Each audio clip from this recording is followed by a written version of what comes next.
Electricast. This episode is brought to you by Indeed. Stop waiting around for the perfect candidate.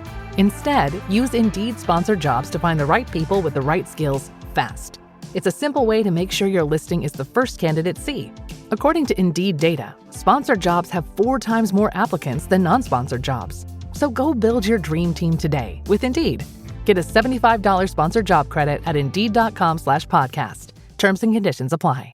What up? It's Interview Style, where we talk about anything we want to talk about. Today we're talking about test screenings. Iris, have you ever been to a test screening whereby the movie may not be entirely finished? They may change the ending. They may change or cut certain things based on audience polls afterwards. Both as woman on the street, just plucked out of obscurity, hey, you want to go check out a test screening? And as a filmmaker. Well, that makes more sense because you're actively involved in the movie production process as opposed to being an audience member. And I assume that for your projects in the past, as have some of mine been, the whole world is a test screening.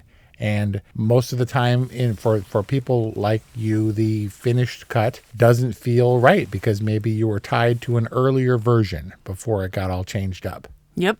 But, I just got a test screening invitation to see ya boy, Nick Galitzine, in ya company's, Mattel's Masters of the Universe. Are you going to go? No, because I don't go to test screenings anymore. I have been to exactly one test screening. It was in high school. It was for Anaconda, the Ice Cube, Jennifer Lopez, Jon Voight Anaconda.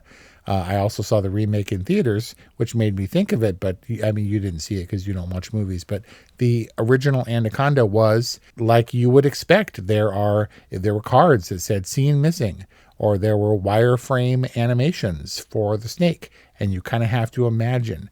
But you'll recall, we talked about Back to the Future, that had test screenings where the stuff was unfinished. They went all the way to the wire with those special effects.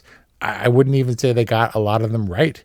Some of them are cringeworthy to see, but undoubtedly a classic.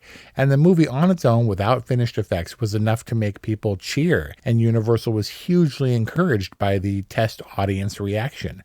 So my question is, are test screenings, are they looking for sophisticated audiences who can critically assess their movie and tell them what's wrong, actionable feedback in a way that's concise, informed, intelligent?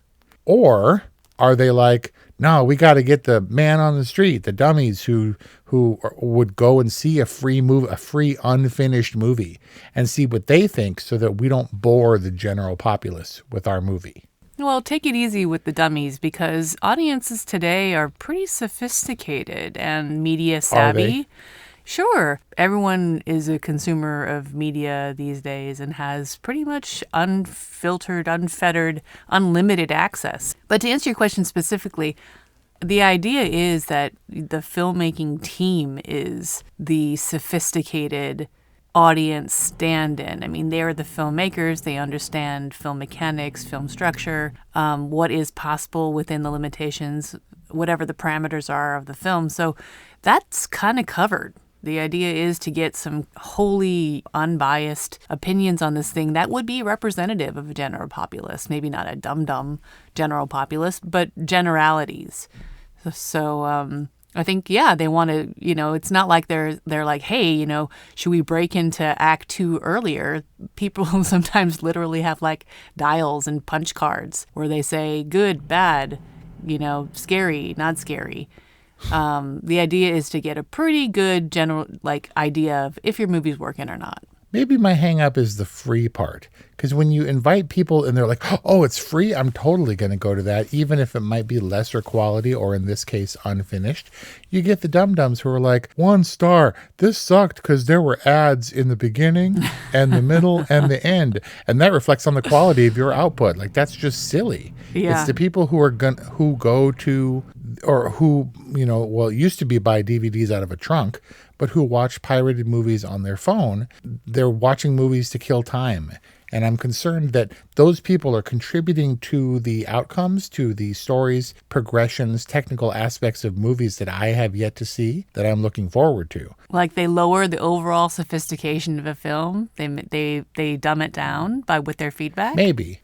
Have you heard this thing that Matt Damon and Ben Affleck are saying about Netflix movies? No. Tell me. They're in The Rip, which is a Joe Carnahan movie. Joe Carnahan movie. Yeah. And they're saying that Netflix requires them to reiterate the plot and make it crystal clear up to 5 times. You got to tell people, remind people what this movie is, what it's about. You know why? Because some of them might be watching the movie on their phones. And I was like, oh, cringe. Wow. And then another person specifically cited Frankenstein. Be like, what happens in that movie that could be considered a crazy action scene? Well, it's the scene that happens in the first 5 minutes. So you get the action up front, get people really invested, and then you go through the entire movie. I'm sorry if you don't know the story of Frankenstein, but when one character says to another human living character, you are the monster, that gives away the whole game, is what Matt Damon and Ben Affleck were saying.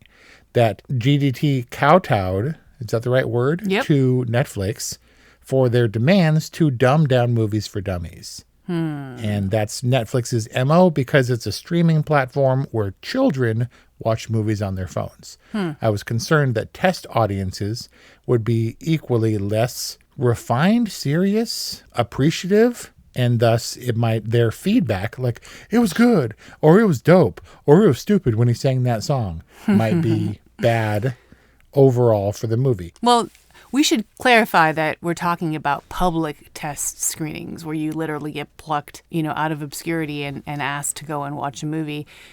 Keep in mind that filmmakers hold lots of different kinds of test screenings with the filmmaking team, the broader filmmaking team, with trusted colleagues, other filmmakers who can come in with a lot of sophistication but not a lot of bias. I mean, we held a test screening in our living room a couple months ago where Brian just invited friends over.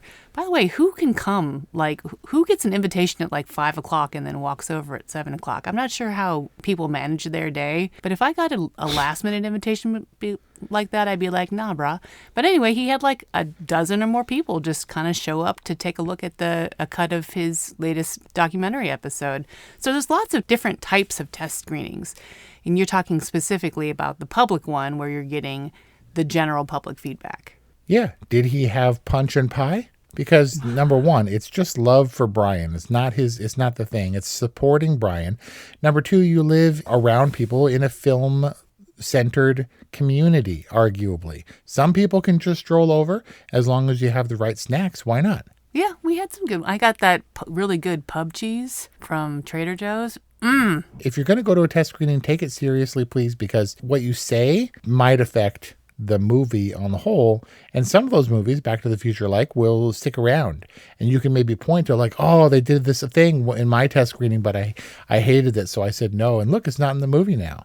Oh, that's not true. I did go to it. It wasn't a test screening, but it was a preview that ended up, the filmmaker took the advice that some of the audience gave, and that was for INGLOURIOUS Bastards. I saw that before its release. Oh, and Tarantino was in attendance. Oh, such a good movie. You should totally go to He-Man. It's not He-Man. It's the Masters of the Universe. Same diff. Okay. Thanks for talking about test screenings. Goodbye. Bye.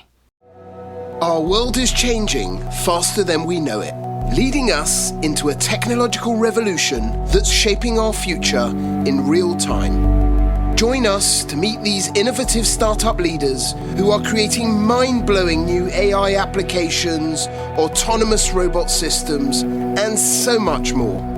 I'm Johnny Kaplan, your host on the Tech Talk Revolution podcast. Electricast.